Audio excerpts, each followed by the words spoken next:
Hey guys, welcome back. Today's video is going to be a fall care guide. Now that the temperatures are changing and we're heading into fall next week, I want to share what I do with my collection as the temperature is cool. And if you grow indoors, things change a little bit, so the care changes slightly. I'm going to share how I take care of my collection. Before jumping in, I want to thank you guys for getting me to 10,000 subscribers. So I started this channel during the pandemic. So the week that New York City went into lockdown was the week that I moved into this apartment, and there was nothing that we could do. Everything was closed. You really couldn't go outside, and the restrictions here were stricter than most parts of the United States. So I was pretty much home, and I had a smaller apartment that I came from just a few blocks away. So I had a collection of orchids in my old apartment, but I grew everything on my windowsills. So I had a south-facing window, and the only space I had for them were my windowsills. So I moved into this apartment, which is a lot bigger than my old one, and I just started collecting more orchids. There really wasn't much to do, so a lot of people started expanding their collections. There weren't that many channels of people showing how they grew their orchids. There were a few, but not many. So I wanted to start documenting how I take care of my orchids and what I do. My mom also had a pretty big collection when I was growing up. So I saw her grow a collection of orchids, and she honestly gifted me my first few ones. So we can credit her for getting me into orchids. Anyway, I started ordering more orchids. I started expanding my collection. What started with seedlings turned into these large, big cattleyas that I bloomed. I went from growing just oncidiums and phalaenopsis and little dendrobiums to loving Cattleya orchids. I bloom so many things, and it's such a rewarding hobby. And I just want to thank you guys for following along. Some of you guys have been with me from the very beginning. Some of you watch all of my videos, and I want to thank you so much. I really appreciate it, especially all of the really nice comments that you leave me. So I'm going to do a giveaway, and stay tuned for the details of that at the end of the video, but I'm going to give a few orchids away. I just want to thank you so much for the support. So let's get right back into it. So fall orchid care. So temperature's dropping, the light is changing. So what do we do differently? Well, light is a big thing. If you grow on windowsills, you're going to start getting less light. But if you start losing leaves on a tree, sometimes you might get more intense light. So watch that, especially if you're in a very strong, bright area. You might have to pull some of your orchids back. That said, a lot of orchids in the wild, they do get a difference in the length of the daylight that they get. So what I do with artificial light here is I reduce the light. So in the summer, I give them 14 hours, in the fall and spring 13, and in the winter 12. So I reduce the light by 1 hour. And sometimes this triggers bloom, especially for some species. So I like to do that. If you are in a Nordic country or somewhere much far away from the equator, it's going to be more extreme. So you got to start thinking about, will you start needing grow lights? That's more of a factor in the winter, but that's something you got to keep in the back of your mind. Is my orchid getting enough light? In the fall, not as urgent. In the winter, very urgent.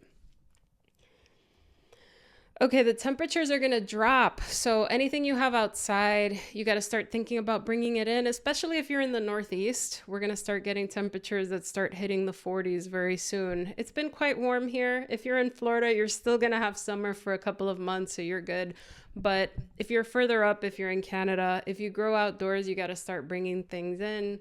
When you bring things in, if you're growing indoors like I do, there's a lot of radiators. So you want to either turn the radiators off, that's what I do, or keep them away from your radiators. I have a radiator here in this room that I constantly keep off because it's warm here in this room in particular. And I don't want it to be drier in here. And it tends to stay pretty warm. It's the lights really. So just be careful with the temperatures. Now, you're bringing orchids in, but also you could bring orchids out. So I'm going to take my Dendrobium nobilis. I have them down on the bottom and then bring them out, because I find that keeping them in cooler temperatures up until it gets freezing, right before it gets freezing. It triggers the blooms when I bring them back in. So I'll bring them outside so they could feel those temperatures of 40, 50 degrees. And around when it starts cracking 40, I bring them in. And then that's when they bloom. My catasetums, I haven't showed them to you in a while, but they're on a very top shelf. They came out of dormancy late, so I'm going to water them abundantly. But orchids that are starting to go into dormancy, you're going to slow down with the fertilizer. I fall under the fertilize weekly camp. So I normally do half strength to quarter strength fertilizer. In the summer, usually half strength. In the fall, like quarter strength. It's up to you. There's so many different ways you can do it. I don't think it's a necessary science all the time, but that's what works for me. For any orchids that are going to go into dormancy, you would taper back more significantly on those orchids. I like to flush my entire collection. I don't do it as often as I should. A lot of folks prefer to do it monthly. I don't really have the time, but every season I like to flush. And I also like to treat my collection for pests or just make sure that they're okay. So I'm going to take all of my orchids next week and I'm going to run water through all of the pots, and then I'm going to run water through all of the leaves. I want to get water off. I want to get dust off because now that it's going to get drier, we can get a lot of spider mites. So this is a preventative measure I like to take at the start of every season to make sure that things are okay and get ahead of any issues, because you will get pests. It's inevitable. So you just have to control them. So I will commit to doing all of that this week. Repotting slows down this time of year. You can still repot, but only if it needs it. If it doesn't need it, just wait till the spring.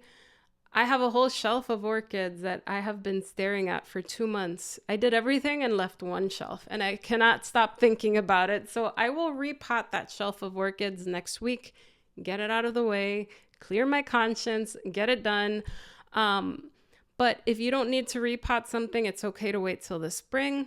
If you have active roots growing, then absolutely repot it. But things are starting to slow down a little bit, depending on your temperatures. A lot of my collection are Cattleyas, and they're still growing actively, so I'll take care of those. If it doesn't need it, I'm not going to touch it.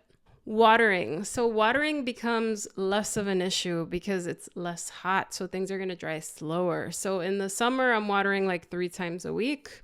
In the fall, maybe every 5 days. It depends. I don't water on a schedule. I water when the orchids need it. So I come here to this room every day, check my collection.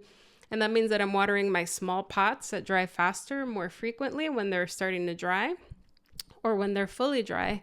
And then I'm doing like a full water on the rest of the collection on some of my bigger pots. And I water mostly Cattleyas here. So I water as they just dried, or my phals and oncidiums, which are all back there, as they're approaching dryness. It's kind of nice because it's less hot in this room, and I don't really record content in here because in the summer it's like 95 degrees. This is the only room I don't air condition, just because I find that these are mostly hot growers and they tend to enjoy it. Even the hoyas, especially the hoyas, they grow like crazy.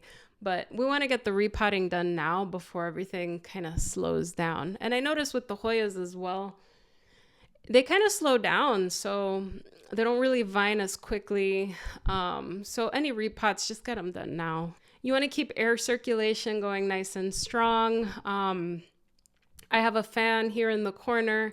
That doesn't change. You don't want any stagnant air, so we keep that going. And then, as I mentioned, the deciduous orchids, it's best to separate them. So I have deciduous orchids, my Dendrobium nobilis, they need a rest period. My catasetums, they need a rest period, but the catasetums came out of dormancy late. I mean, I don't water them as often as I should have last year, so it was a little delayed. But anything going into dormancy, you could check out my Dendrobium nobili video here. Anything coming out of dormancy, anything going into dormancy, you don't want to fertilize. So I like to separate them so I don't remember to accidentally fertilize them, because if you fertilize an orchid that should require rest instead of blooms, sometimes you'll just get cakeys and growth. So we want blooms. We grow orchids for their blooms, right? So that's important. Let me know where you guys live and how you're caring for your orchids as we head into fall. Like if you're in Florida, you probably don't need to change much, do you? But if you're in Toronto, if you're in Canada, if you're in the Northeast, if you bring your orchids out, you have to start bringing them in. So it really depends on where you live, and all of this care is really going to be contingent on where you are. But if you are growing indoors, keep everything I said in mind. The humidity is going to come down, so I do tend to mist more. I bring my humidifiers out more towards the winter because it is going to get drier, so we want to be able to keep things going up. But the biggest thing for the humidity I find is watering properly. So as long as I keep on top of the watering, the humidity issue is not so bad. Okay, so for the giveaway, I'm going to give away some Cattleya orchids from my collection. They're going to be blooming sized orchids. I also have my Brassavola Little Stars as well. And I haven't decided which ones yet, but I'd love to pick 3 people. And in order to enter, you just need to be subscribed to the channel and leave me a comment down below telling me that you want to enter and what your favorite orchid is and why.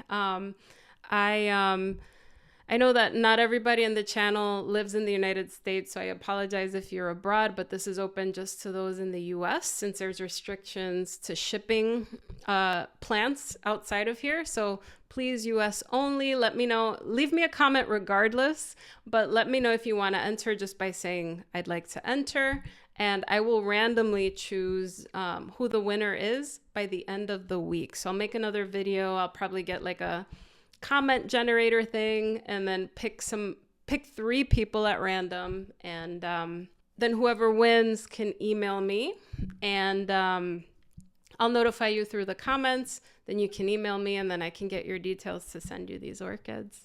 Anyway, guys, thank you so much for watching. I appreciate you guys getting me to 10K, and hey, maybe we'll get to 20. Who knows? I do this for fun, and I'm just happy that people enjoy the videos, and I just wanted to say I really appreciate it. Thank you guys so much for watching, and I'll see you in the next video. Bye, everyone.